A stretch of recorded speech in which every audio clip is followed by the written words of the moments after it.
გენეტიკის ლაბორატორიის სტუდია გიორგი ჩალაძესთან ერთად. გენეტიკის ეროვნული ლაბორატორია 2052 888. გადაცემა შეიცავს კომერციულ ინფორმაციას. მოგესალმებით ჩვენო ძირფასო რადიო მსმენელო, შეგახსენებთ ეს არის გადაცემა გენეტიკის ლაბორატორიის სტუდია. ტრადიციულად ყოველ ოთხშაბათს 16 საათსა და 10 წუთზე ხვდებით ერთმანეთს. დასაწყისში მინდა შეგახსენოთ, შეგიძლიათ ჩვენი ყურება რადიო იმედის, იმედი G-ზე, My Video G-ზე, მარტის IP ტელევიზიის 53 არხზე და რადიო იმედის Facebook-ზე ლაივ რეჟიმში.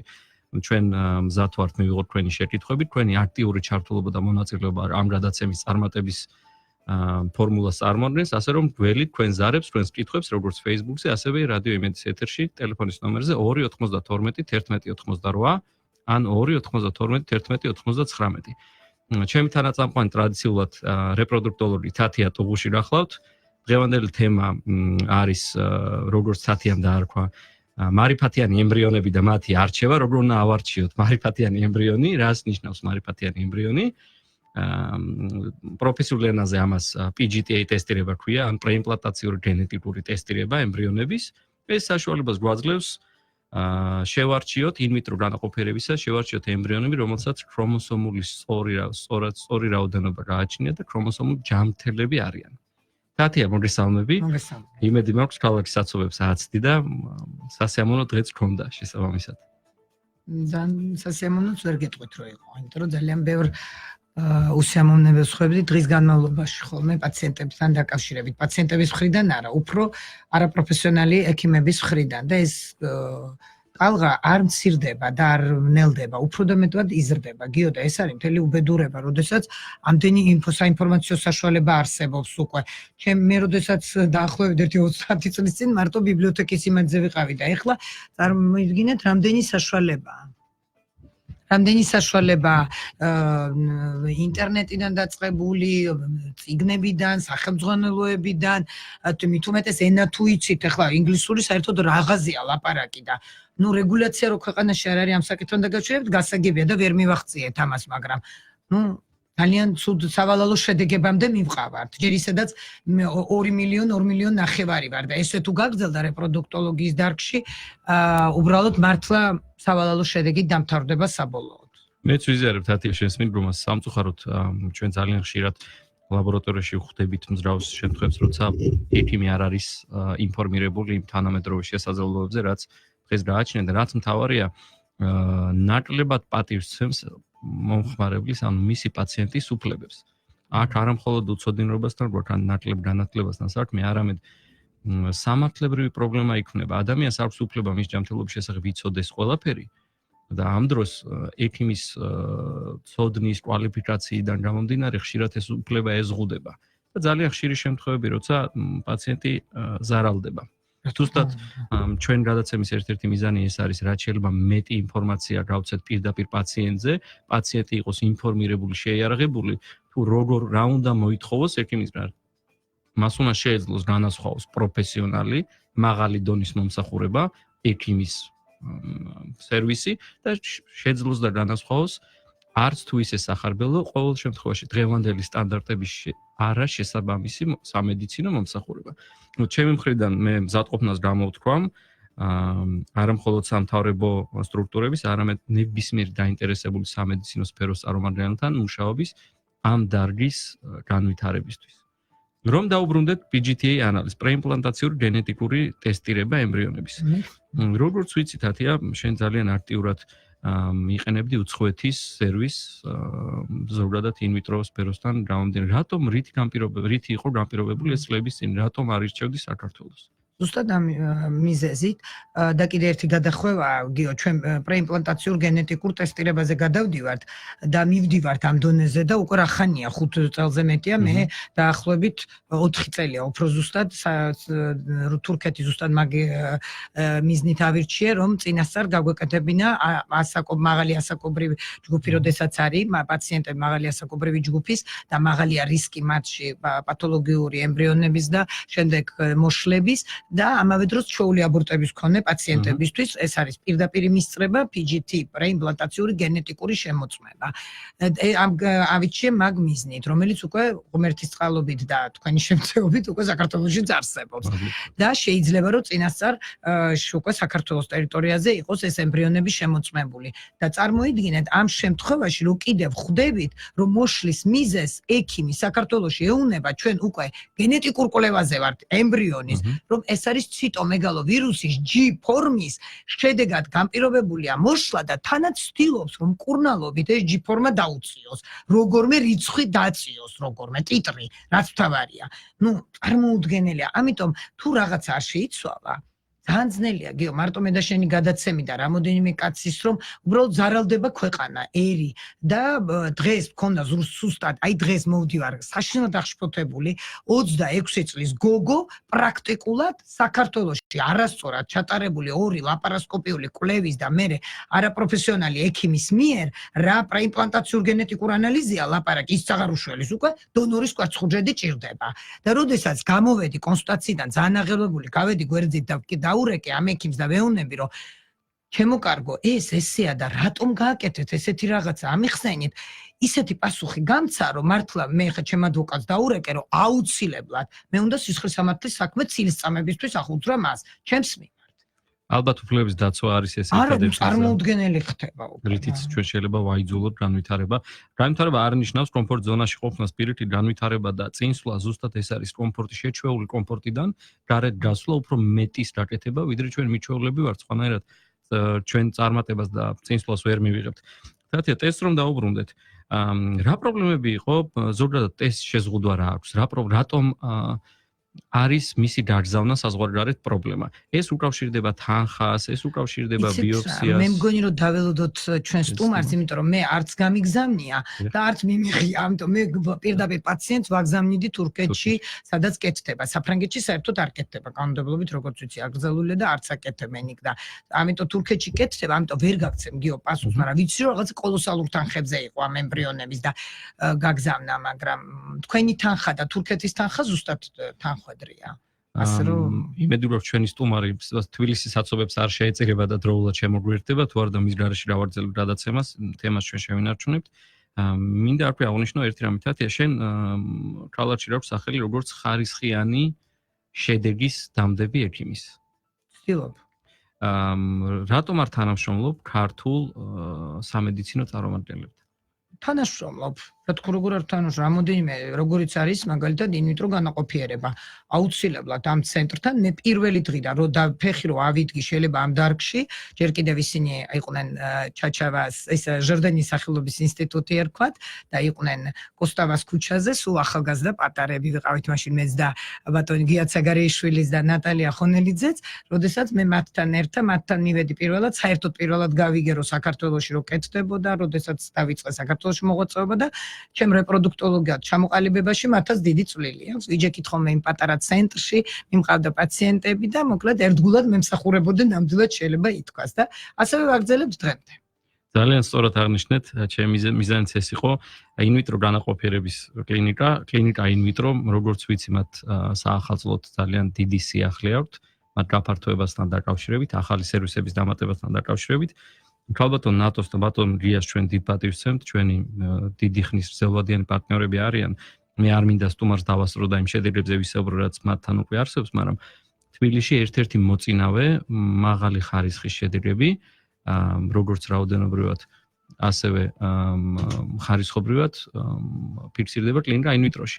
ეს განპირობებულია მათი მაღალი დონის ექიმები და იმ თანამედროვე მიდგომებით, იმ ტექნიკებით, რასაც კლინიკა ინვიტრო აკეთებს.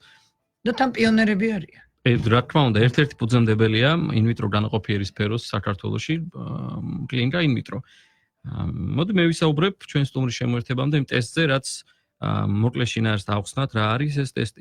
ინვიტრო განაყოფიერებისას მნიშვნელოვანი არის სწორად შეირჩეს ის ემბრიონი, რომელიც დედის საშვილოსნოში გადადის და ძირითადი ხარჯი დროის და ფინანსების ყოველთვის მოდის წარუმატებელ ეგრეთ წოდებულ გადატანებზე.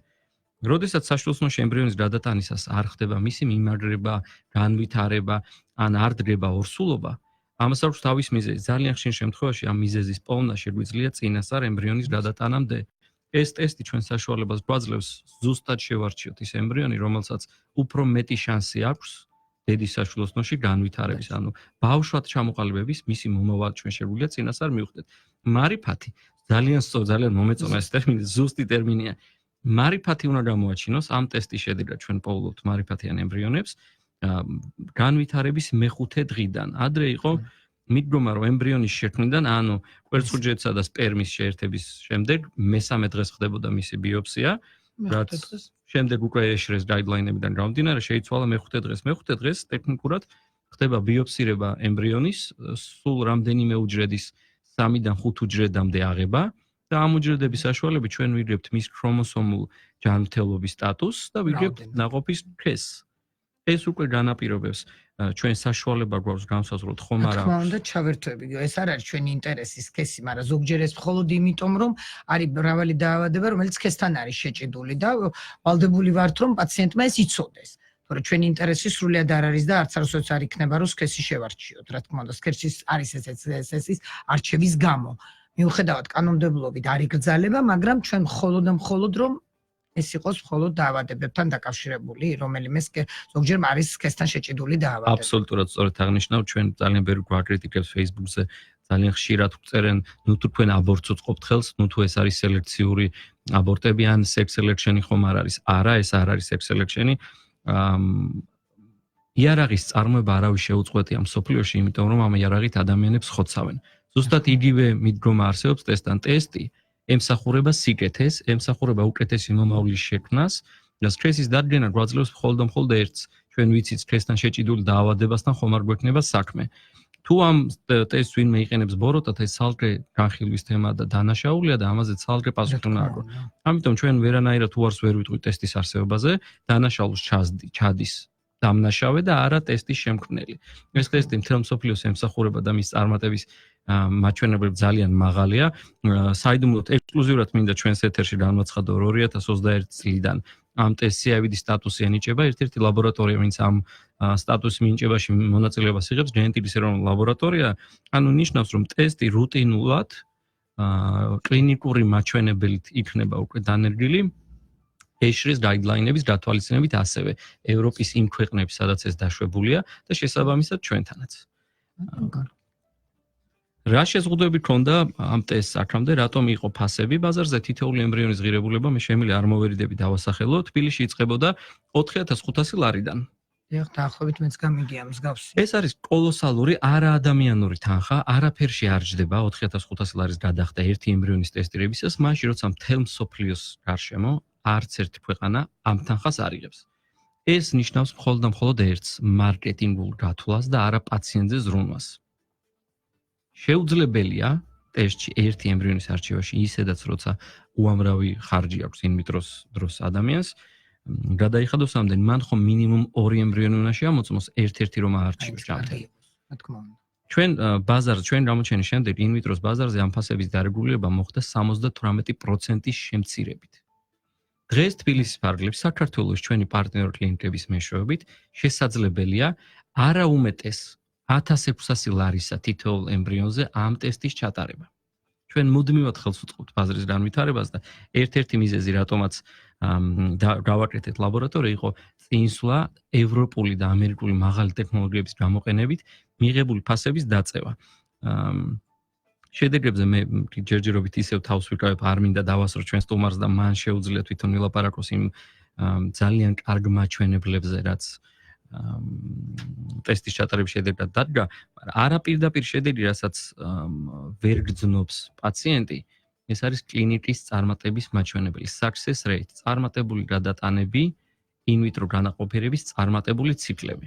მაშინ, როდესაც ძალიან ბევრია ასეთი შემთხვევა, პაციენტს უწევს 3-ჯერ, 4-ჯერ, 5-ჯერ in-vitro განაყოფიერების პროცედურის ჩატარება და წარუმატებელი შედეგებია. მსმენელია რადიო ეთერში. გისმენთ, გამარჯობა. ალო, გამარჯობა, მოგესალმებით. მე მაინტერესებს თუ არის ასაკობრივი შეზღუდვა, ანუ რამდენი წლის შეიძლება გაიკეთოს in-vitro განაყოფიერება. ამაზე რომ რამდენი წლამდე არის შესაძლებელი, რა ასაკამდე? მადლობა დიდი. საქართველოში თქვენ საქართველოს გულისხმობთ ალბათ თუ სოფლიოს რო დაგვიკონკრეტოთ? საქართველოს ალბათ. საქართველოს. ალბათ გულისხმობდა საქართველოში ანალიზის გაკეთებას, თათი ალბათ ეს კითხვა. ანალიზი არა, შეზღუდვაო, საერთოდ ინვიტროს. შეზღუდვა საქართველოში არა აქვს, სანამ ადამიანს ორგანიზმი ხალს აქვს უნარი, მის საკვარცხლე გვაძლევს ამის საშუალებას, შეუძლია მას გაიკეთოს შეზღუდვა არ არის დაწესებული საქართველოში. მე როგორც ვიცი, ნამდვილად. მოდით ამ კითხვას დაუბრუნდეთ რეკლამის შემდეგ და განვარცოთ შესაძლებელია ჩვენი მსმენელი დამატებით ინფორმაციას ითხოვ და შევეცდებით დაუკავშირდეთ და გავარკვიოთ ზუსტად რა ინტერესებდა ამ კითხვებზე რეკლამის შემდეგ გავცეთ პასუხი. გადაცემა შეიცავს კომერციულ ინფორმაციას. რადიო იმედის პირდაპირ ეთერშია გენეტიკის ლაბორატორიის სტუდია გიორგი ჩალაძესთან ერთად. გენეტიკის ეროვნული ლაბორატორია 2052 888. რეკლამის დრო რადიო იმედზე. ლარიფანი ბუნებრივი და უსაფრთხო პრეპარატი გრიპის, გაციებისა და ჰერპესის სამკურნალოდ. ლარიფანი აძლიერებს იმუნიტეტს. გამოიყენება ბავშვებში და ორსულებშიც. ვირუსების სეზონი თქვენი ოჯახისთვის უსაფრთხოა ლარიფანთან ერთად. იკითხეთ აფთიაქებში. გამოყენებისას გაეცემით ინსტრუქციას გვერდითი მოვლენების შესახებ დეტალური ინფორმაციის მისაღებად მიმართეთ ექიმს. იმგზავრე მშვიდად, შეიძინე ფრანგული, პრემიუმ ხარისხის ბრენდი მოტურის ძრავი ზეთი თეგეტაში და დაიბრუნე დახარჯული თანხის ზუსტად 20%. თეგეტა, შენთან ერთად უსაფრთხოებისთვის. 2 26 44 44. საჩუქრისთვის არ დაელოდო ახალ წელს. მოდი ბეგოში, შეიძინე სასურველი ტექნიკა 20%-მდე ფასდაკლებით და მიიღე გარანტირებული საჩუქარი. 2 15 50 50. ნევროზალი მოგიხსნით ამ პრობლემებს. უხასიათობა, შფოთვა, ნევროზი, მოუსვენრობა, გაღიზიანება, ძილის მოშლა, ემოციური დაძაბულობა და სტრესისგან გამოწვეული სხვა ნებისმიერი მდგომარეობა. ნევროზალი მოგიხსნით სტრესთან დაკავშირებულ პრობლემებს და დაგიბრუნებთ ცხოვრების ხალისს. ნევროზალი დამზადებულია საფრანგეთში. გამოყენების წინ გაეცანის ინსტრუქციას გვერდითი მოვლენების შესახებ დეტალური ინფორმაციის მისაღებად მიმართეთ ექიმს. უსაფრთხო სისხლის საკმარისი და საიმედო მარაგის შევსება მხოლოდ რეგულარული, უანგარო დონაციის გზით არის შესაძლებელი. საჭიროების დროს უსაფრთხო სისხლი ყველა ადამიანისათვის ხელმისაწვდომი უნდა იყოს. სისხლის თუნდაც ერთხელ გაღებით 3 ადამიანის სიცოცხლეს გადაარჩენ. გაიღე სისხლი დღესვე. დარეგისტრირდი donori.ncdc.gz. განსაკუთრებული შეთავაზება ლიბერთის სოციალური ბარათის მფლობელებს. ფარმადეპოში გადაიხადეთ ლიბერთის სოციალური ბარათით და ყოველდღიურად მიიღეთ საუკეთესო ფასი გულსისხლძარღვთა, ძვალკუნთოვან, დიაბეტურ, ენდოკრინულ, ანტიკოაგულანტურ და ოფთალმოლოგიურ ჯგუფში შემავალ მედიკამენტებზე. ფარმადეპო ადგილი, სადაც ფარმაცევტი თქვენს ჯანმრთელობაზე ზრუნავს. ეს საინტერესოა. ანატიდეფობია არის შიში იხვისა, რომელიც მსოფლიოს რომელიღაც წერტილში დგას და სწორედ ამ მომენტში შენ გიყურებს. თუმცა შენთვის გაცილებით სასარგებლოა იმით ცოდნა, რომ ლიბერთის ქეშბექის გამოყენებით შეგიძლია გადახდილი თანხის ნაწილი უკან დაიბრუნო. ამისათვის ქეშბექის აპლიკაციაში ან ქეშბექ-ჯიზე უნდა გაიაქტიურო სასურველი შეთავაზება 400-ზე მეტ მეგობა ობიექტში. გადაიხადო ლიბერთის ბარათით ლიბერთის ტერმინალზე და ფული ბარათზე მომენტალურად დაგერიცხება. ქეშბექ-ჯი, რასაც გასცემ, შენია. ისევ რეკლამა გადის, ხო? კარგი. სანამ რეკლამა დავთავრდება, რაღაცას მოგიყვებით. ამ პერიოდში ძალიან ბევრი ადამიანია გაციებული და ყელიც ტკივა. იცოდეთ, ყელის ტკივილის დროს ლივანგინი ძალიან ეფექტური საშუალებაა. სწრაფად ხსნის ტკივილს, სპობს ბაქტერიებს და ვირუსებს, აქრობს ანთებას. მოკლედ, ნამდვილად საუკეთესოა. კარგი, მე ახლა წავედი. ეს რეკლამაც ალბათ მალე დამთავრდება. 2 33 159 რადიო იმედის სარეკლამო სამსახური.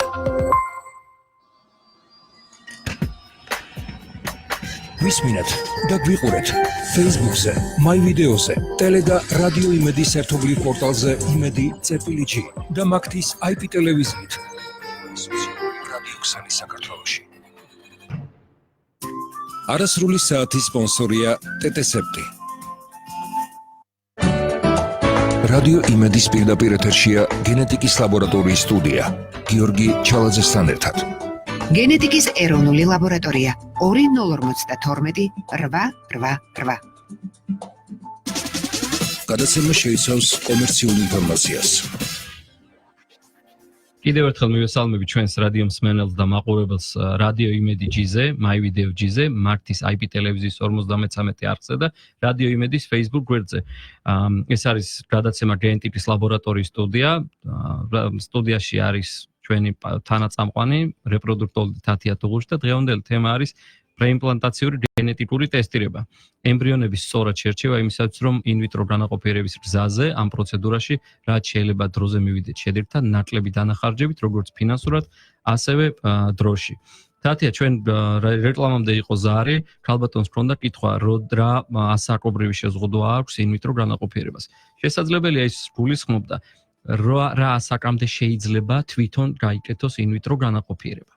იქნებ ამაზე გავცეთ პასუხი, როდემდე შეუძლია ქალმა? მაქსიმალური არის 44 წელი, 44-45, სანამ მისი საკვერცხის რეზერვი შენარჩუნებულია და საკვერცხეს შეუძლია კვერცხუჯრედის გამომუშავება. ეს ჩვენ პირველ გადაცემაში ვისაუბრეთ, ეს რამოდენიმე ფაქტორზეა დამოკიდებული, ანტიმიულერულ ჰორმონზე და FSH-ზე.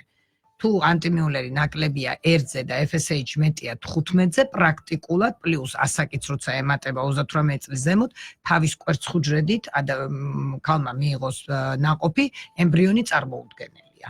მით უმეტეს თუ მონაცემები კარგია, რა თქმა უნდა, სასურველია ინვიტრო გავაკეთოთ პრეიმპლანტაციურ გენეტიკურ კვლევასთან ერთად, იმიტომ რომ ამ დროს შეიძლება დიდი ალბათობით იყოს არაჯანმრთელი, ანუ პათოლოგიური ქრომოსომულად არაჯანმრთელი ემბრიონი, რომელიც ჩვენ ახლა ხან გქონდა ზუსტად ეს შემთხვევა, როგორც გახსოვს, მაგრამ ეს PGT არ იყო გაკეთებული, უბრალოდ იქნა გადატანილი პირდაპირ ემბრიონი და აღმოჩნდა, როდესაც ბაბრუტუსის კვლევა ჩავატარეთ, იყო ლაბორატორიით ქრომოსომული დარღვევა და საკმაოდ ისეთი არც თუ ისე ხშირი, ეს იყო ანუ ჩვენ გვაქვს 23 წყვილი 46 და იქ იყო 69, ანუ 3 ტრიპლოიდი, 79 ქრომოსომი. შესაბამისად შეწყვიტა განვითარება პირველივე ტრიმესტრში, რაც ემუქრება ყველა პათოლოგიურ ემბრიონს და ანუ რეიტის წარმატების ისე განპირობებული არის, როგორც ვიცით, რამოდენიმე ფაქტორზე და ძირითადი უკვე დადგენილია ეს არის ჯანმრთელი ქრომოსომულად ჯანმრთელი ემბრიონი. სმენელი ყავს კვლავ ეთერში. და გისმენ გამარჯობა. გამარჯობა, მოგესალმებით. ასევე თქვენ სტუმრებს მივესალმები. საინტერესო იქნებოდა გეპასუხათ, იცით რა მაინტერესებს, როგორ ხდება დონორის შერჩევა, რამდენად არის გამოკვლეული თუნდაც გენეტიკის მხრივ და ზოგადად რომ საუბროთ ამის შესახებ შეიძლება გმადლობთ. დონორის შერჩევა ხდება ჯერ პირველ რიგში ვიგებთ მეუღლეების ორივე მეუღლის და ჯგუფს და რეზუს, შემდეგ მის ფენოტიპს პოულობთ შესაბამისად საქართველოში ვინაიდან ეს დაშვებულია და ლეგალურია, დონაცია და სურაგაცია, პოულობთ თუ ქალბატონის არის ქალბატონის შესაფერის რომ დაახლოებით ფენოტიპით ერთმანეთს ხვდებოდნენ, ეხლა თუ ეს ძალიან შავია და დონორი ძალიან ქერაა, რომ ძალიან არ გამოამჟღავნდეს ეს ყველაფერი, შეიძლება ისედაც აღიაროს, რომ დონორი ტყავს, მაგრამ ეს უფრო იშვიათად, ფენოტიპურად, ანუ გარეგნობითაც რომ გავდნენ ერთმანეთს და პლუს სისხლის ჯგუფების დამტყობა, რა თქმა უნდა, დონორის შემოწმება ხდება უსაფრთხო სისხლში შედის გეპატიტებზე, ფარისებრი ჯირკვლის შემოწმება, რა თქმა უნდა, პროენდემური ზონა ვარ, სისხლის საერთო, ყველაფერი მოწმდება, რაც კი შეიძლება დონორს შემოწმდეს, ჩვენ ყველანაირ ტესტირებას გადის და პლუს კარიოტიპირებაც ხდება, რომ ფენოტიპურად შეიძლება აბსოლუტურად ჯანმრთელი იყოს და ყავდეს ერთი ჯანმრთელი შვილი დონორს, მაგრამ იყოს რაიმე ტრანსლოკაცია, ანუ რაიმე ცვლილება მის კარიოტიპში და ხდება მარტივი კარიოტიპირებაც, ასევე ხდება მე რადგანაც ვაგზავნი პაციენტებს კიევზეც მუშაობ, კიევში ვაგზავნი, ხელოვნურ განაყოფიერებაზე განსაკუთრებით დონორის კვერცხუჯრედების შემთხვევაში, ამიტომ ზუსტად ვიცი, რომ ზუსტად იგივე პრინციპით ხდება იქაც შერჩევა დონორების. მე დავამატებდი თათია ჩვენი მსმენელის აყურადღებოთ, ერთ წელიწადზე მეტია უკვე ჩვენთან ლაბორატორიაში ტარდება ძალიან კარგი ტესტი, გენეტიკური მუტაციების მატარებლობის ტესტი, ეს ტესტი განსაზღვრავს არის თუ არა კონკრეტული ადამიანი დონორი, არ არის საჭირო მხოლოდ ინვიტრო განაყოფიერების დროს ჩავიტაროთ ეს ტესტი. ეს ტესტი გვაჩვენებს ჩვენ ხომ არ ვართ მატარებელი რომელიმე გენეტიკური მუტაციის, რომელიც ჩვენ შთამომავლობას გადაეცემა. ნუ ეს საკმაოდ ძვიანი ტესტია, გიო, ეს ახლა რა თქმა უნდა, ძალიან ეს არის ძვირადღირებული ტესტი, ეს არის ყველა დონორს ჩვენ მაგას რა თქმა უნდა ვირჩეუტარებთ, ხო, რას. არის კიდევ ერთი შეკითხვა, შესაძლებელია თუ არა თათია პირველი ინვიტრო განაყოფიერების შემდეგ წყვილს ეყოლოს ბუნებრივად მეორე შვილი. თავის ბუნებრივი გზით, რა თქმა უნდა, შემთხვევები თუ ვიცით. უამრავი შემთხვევა არსებობს, ოღონდ ქალბატონის მხრიდან აუცილებლად უნდა გქონდეთ ორივე მილი, თუ ორივე მილი ამოკვეთილია გარკვეული მიზეზების გამო და აზოსპერმია მამაკაცთან, იქ ლაპარაკი ზედმეტია ბუნებრივობაზე, მაგრამ ზოგჯერ ქონია ესეთი შემთხვევებიც, რომ პრაქტიკულად განლეულია რეზერვის საკვერცხის, შეიძლება ითქვას, ქონდა უშედეგო რამოდენიმე წარუმატებელი ციკლი ინვიტრო განაყოფიერების და უკვე შეთავაზებული იქნა დონორის კვერცხუჯრედი და სრულიად რამოდენიმე თვის შემდეგ მშობიარობიდან ქალბატონი თავისი დაორსულებულა და აბსოლუტურად ჯანმრთელი, ჩემ პირად პრაქტიკაში ძალიან ბევრია. ეს პაციენტები კვლავ ჩემთან დადიან, ჩვენ უკვე ამის ნათესაური კავშირები გვაქვს და მეგობრობთ, ასე რომ ძალიან ხშირია, რადგანაც ორსულობის დროს ხდება პრაქტიკულად ეს შეუსწავლელია, რაც ქალის ორგანიზმში ხდება, ისეთი ძვრა, რომელიც თლიანად იმ რეზერვს, მე ვფიქრობ, ამოწევს და მთელი მსოფლიოც ესე ფიქრობს ალბათ, რომელიც მიძინებულია ამ საკვერცხეში განაახლებს, გააცოცხლებს საკვერცხებს და ქალბატონი შეიძლება სრულიად თავისუფლად, თავისითაც დარჩეს შემდეგ ორსულად. უბრალოდ ამისთვის მექანიკურად მილები უნდა გქონდეს მას და მამაკაც სპერმა თავისი. კიდევ ერთი მნიშვნელოვანი საკითხი, რაზეც მინდოდა დღეს შენთან ერთად მესაუბრა, არის თანამედროვე ახალგაზრდების მიდგომა შვილოსნობასთან. ძალიან ბევრი ჩემი ნაცნობი და მეგობარი იმას არჩი, როცა მათ არ სურთ შვილის გაჩენა, თუმცა ასაკობრივად ჯერ ახალგაზრდები არიან და შეუძლიათ მათ ბიოლოგიური მასალის შენახვას ინახავენ მათ ბიოლოგიურ მასალას, სპერმა თუ კვერცხუჯრედი. რამდენად გვაქვს საქართველოში ამის პრაქტიკა? იცით რა, რამოდენიმე შემთხვევა გქონდა ჩვენ და ვერ გეტყვით ჩემ პაციენტებზე, მხოლოდ იყო ორი შემთხვევა და ორივე ეს კვერცხუჯრედები ოღონდ უკრაინაშია გაყინული, ასე რომ ვერ გაგწა საქართველოში, არ ვიცი რამდენად ეს ხშირია და ეს რომ მოვა ჩვენი სტუმარი ჟობია შემდეგ გადაცემაში ის გველაპარაკოს, ვისაც ხელოვნური განაყოფიერების ცენტრი თვითონ აქვთ და მუშაობენ. მე ვინაიდან უკრაინასთან მუშაობ, მქონია ორი შემთხვევა, ერთის დაიბადა კიდევაც ბიჭი, არაჩვეულებრივი ბავშვი და მეორე ჯერჯერობით ჯერ ვერ იპოვნა სასურველი პარტნიორი, რომ გაანაყოფიეროს თავის კვერცხუჯრედები. ანუ პრინციპში არ წარმოადგენს კვერცხუჯრედის ან სპერმის კრიოპრეზერვაცია ძელვადიან პერსპექტივაში ნაყოფისთვის, სამომავლო ნაყოფისთვის პრობლემას. რა თქმა უნდა, უკვე პრაქტიკულად ეს პრობლემაც დაძლეულია, რომ ვთქვათ, ხო, რა თქმა უნდა, შეგვიძლია ჩვენი ბიოლოგიური მასალის შენახვა, მაგრამ რა თქმა უნდა, ემბრიონი უკეთ ინახება, როგორც ჩვენ ვიცით, ვიდრე კვერცხუჯრედი. სპერმა ინახება წლობით, ამას პრობლემა არასოდეს არ ქონია უკვე დიდი ხანია. ესეც ერთ-ერთი მითია, რაც საქართველოში გავრცელებულია, რომ შეუძლებელია ძელვადიანი კრიოპრეზერვაცია, ანუ ღრმა ყინვის ტემპერატურებზე ბიოლოგიური მასალის შენახვა და ეს იწვევს მის დეგრადირებას. ძალიან ბევრი საპატივსაცემო ადამიანიდან მესმის სამწუხაროდ ესეთი მიგამათებით, რადგან მე პირადად არ მაქვს ცენტრი და თუ მექნება გეოდესმე, მე შემიძლია უფრო კარგად გიპასუხოთ ამ საკითხზე. რომ დაუბრუნდეთ პირველ ზარს და პირველ შეკითხვას. იმ შემთხვევაში თუ ადამიანმა ვიდრე მას რესურსი გააჩნია, შეინახა მისი ბიოლოგიური მასალა. წარმოადგენს თუ არა საქართველოში პრობლემას შემდეგ სუროგაციის და ინვიტრო განაყოფიერების მეშვეობით საკუთარი ბიოლოგიური მასალის შვილის გაჩენა. ან ახომ არ არის აქ უკვე რაიმე შეზღუდვა, მაგალითად 60-65 წლის ოჯახმა, რომ შენახული თავის დროზე ნორმალურად შენახული ბიოლოგიური მასალით სუროგაციის გამოყენებით გააჩინოს შვილი. 65 გიო ძალიან დიდია, იმიტომ რომ ცოდვა იმ ბავშვსაც ხომ სჭირდება თავისი მშობელი ახლა. უბრალოდ ეს ელემენტარულად უფრო მორალური და ისეთი მხარია, ვიდრე შეზღუდვა. ალბათ შეზღუდვაც არსებობს უკრაინაში 52-ის ზემოთ არ აძლევენ უკაუფლებას. 52 ეს არის ბოლო ასაკი და ამიტომ ეს გასათვალისწინებელია. ახლა ამ ბავშვს თავისი მშობელი სჭირდება. ხო, ტურისტვის აჩენს, თუ თავისთვის არა, ხო? ამიტომ ალბათ ჩვენთანაც იქნება ეს შეზღუდვა. მე ამაზეც ვერ გაგცემთ არავარ, იმიტომ რომ კიდევ ერთხელ გიხსნით, რომ უფრო მეტად მე მუშაობ უკრაინაზე და თურქეთზე. ანუ ვამზადებ პაციენტებს და ვაგზავნი მე ამ ქვეყნებში და შესაბამისად, ხო, თურქეთში სუროგაცია და დონაცია აკრძალულია. საქართველოს გეთანხმებით, საქართველოს ძალიან მომრავლდა ამ ბოლო პერიოდში უცხოელი პაციენტები, რომლებიც იყენებენ საქართველოს მათთვის სასურველი ოჯახის დაგეგმარებისათვის, იყენებენ ინვიტრო განაყოფიერებისა და დონორის მოძიებისათვის. ხომ არა ხარ ინფორმირებული და ვისაუბროთ რა სისტემით ხდება ამ დონორების ან დონაციის რაოდენობების აღწერა? არის სახელმწიფო პროგრამა, სადაც ძალიან ჩამჭრელ კითხვებს მაძლევთ, ბატონო გიორგი, ძალიან ჩამჭრელს. მე ამაზე ვერ გაგცემთ პასუხს. პრაქტიკულად მე დონორით არ გამიკეთებია საქართველოში და როგორ გაგცეთ პასუხი?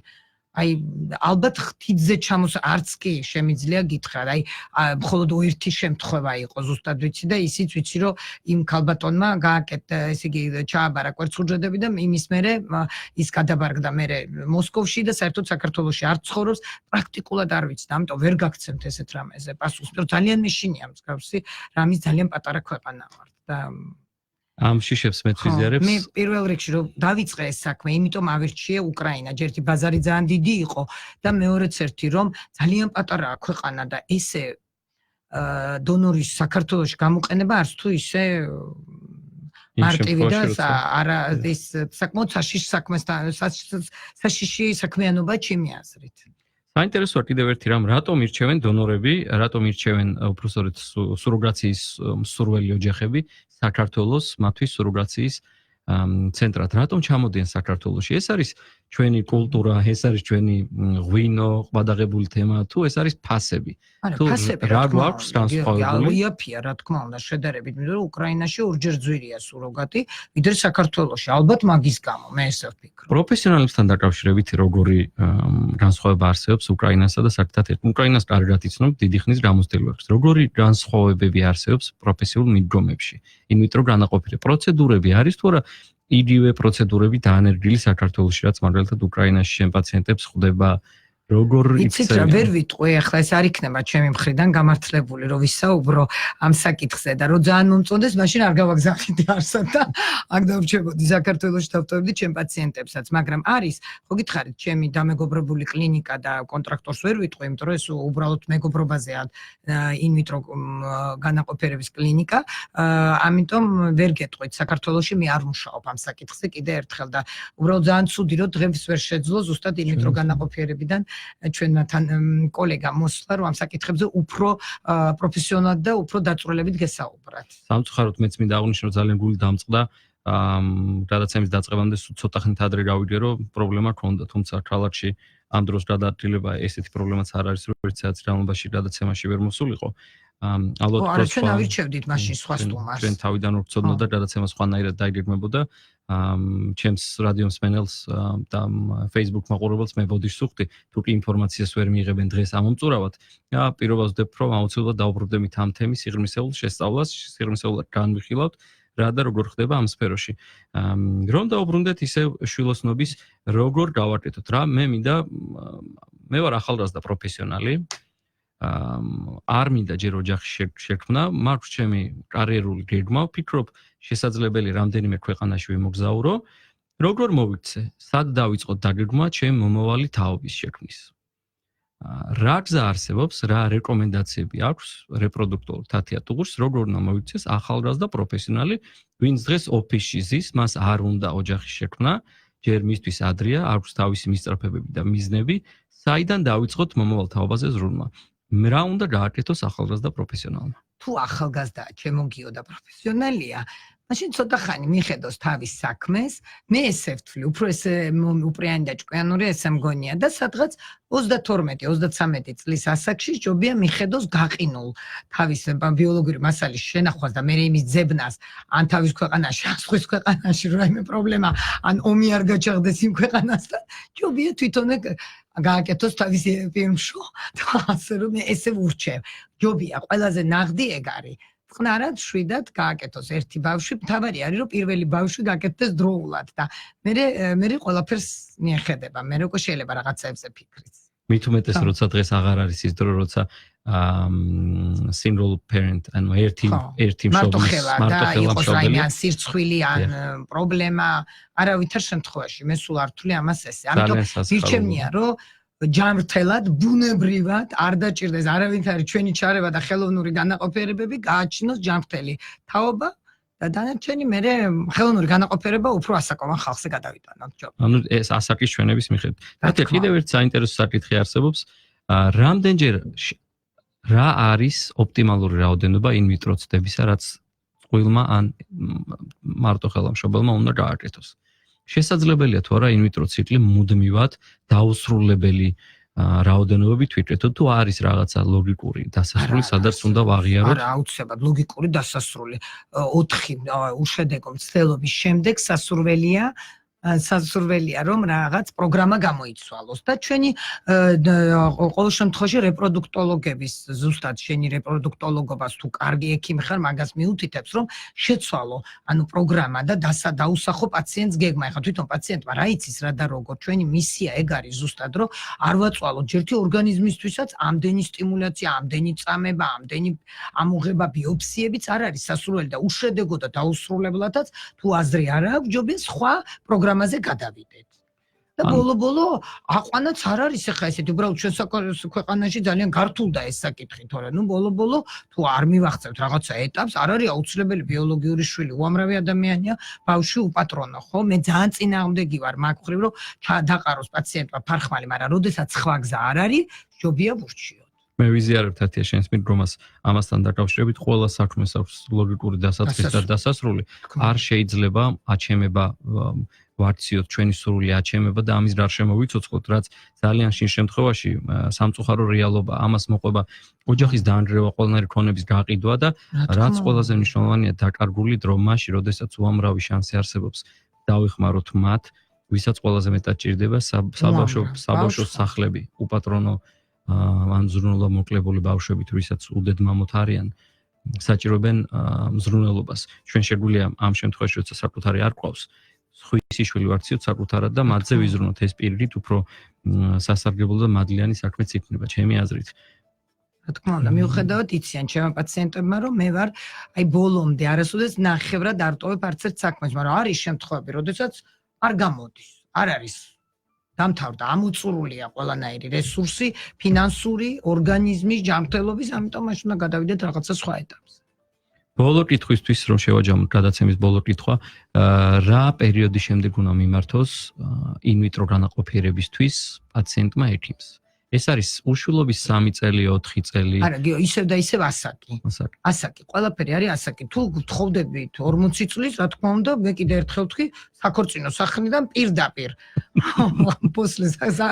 ქორწინების სახლიდან პირდაპირ ექიმთან, რეპროდუქტოლოგთან, მაგრამ თუ გთხოვდები 30 წლამდე 1 წელი აბსოლუტურად თუ არის დაუცველი სექსი, უბრალოდ სასურველია რომ მიაკითხო არა in vitro-ზე, არამედ უბრალოდ ექიმ რეპროდუქტოლოგს, მანამდე შეიძლება გამოკვლევები გაკეთდეს და 1 წელი არ არის, არ წელიწად ნახევარი 30 წლამდე, ნუ 1 წელი უფრო სწორედ რომ ვთქვათ, არავითარი ტრაგედია, რომელიც საქართველოში რატოაც ბევრ ოჯახში ტრაგედიად ითვლება. ანუ ვისიარებს ამ მდგომასაც, ანუ in vitro-ს მოგზაურობა ისევ და ისევ იწყება ასეთ მნიშვნელოვან ექიმ რეპროდუქტოლოგთან, რომელმაც უნდა გადაწყვიტოს, ეს არის მოგვარებადი პრობლემა, თუ საჭიროებს შემდეგ ნაბიჯს in vitro განაყოფიერებას. რეალურად ეს არის ყველაზე კარგი რეკომენდაცია და გაიდლაინი, რომელიც წყვილმა ან ერთეულმა მშობელმა დაიცვას შვილის ყოლის სურვილისას.